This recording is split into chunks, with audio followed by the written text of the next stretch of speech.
And then you said something interesting before we went live about the funding, and you said something along the lines of the more money we can raise or procure, the cooler things we can do, right? So is that expansion? Like what cool things were you talking about? Yeah, what we plan by this is obviously this is going to be a very excellent building. It's going to be modern, like you said. It's going to be built by USF for USF. But we've got a pretty locked in, budget as it stands right now that has the scope of what we have. So we want to build it smartly to be cool now, but also have the foresight to say, hey, wow, what if we keep taking off in the future? Because this is going to be about a 35,000 seat stadium. Wow. We want to be able to build, hey, what if we want to add more seats later? Like Florida State did. Yeah, exactly. They added that whole top row. There's a restaurant up there now. Exactly. It's really, really cool. Now we'll be able to build in this tower. We'll have we've visited Florida State. We've seen that club they use there that they kind of use 365 days a year because the faculty can use it, the staff can.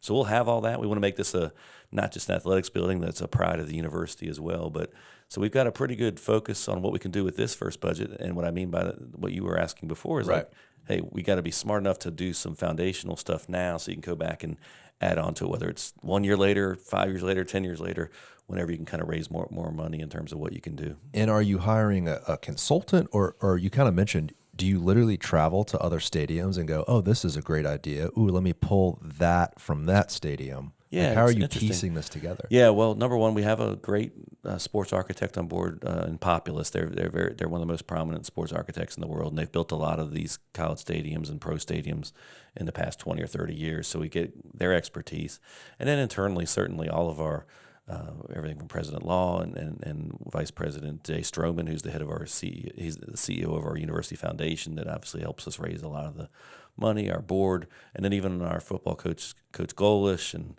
his chief of staff and some of my staff. We've gone on trips to about 5 or 6 different facilities just to kind of say, hey, wow, coach really likes this. I really like this. And again, you can't do it all. Some of it you take what you and you learn too. You learn like, hey, don't do that. And then our colleagues in college sports are very forthcoming. Like, this is awesome. You got to have this.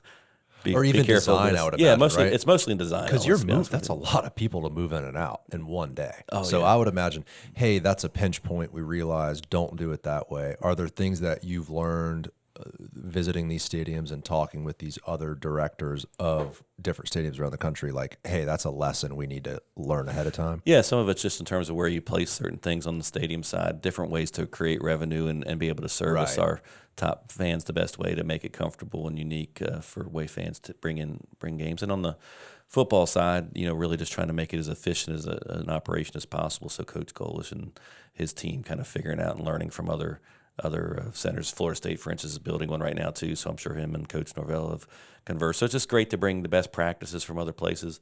As we mentioned, my previous job at the CFP and the ACC gave me a chance to really become quite familiar with all 15 ACC schools. I was able to travel a lot with CFP, so yes. Boston College. I've been many times to Boston College. I know what they have. I know everything from Alabama and Georgia down to the smallest of schools. And are we going to be able to afford what Georgia has? No, not at all. But are there certain aspects of what they've done and the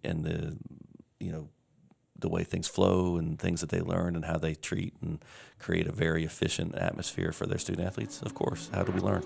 If you enjoyed this clip, click here for the full episode and make sure to subscribe. Thank you guys for watching.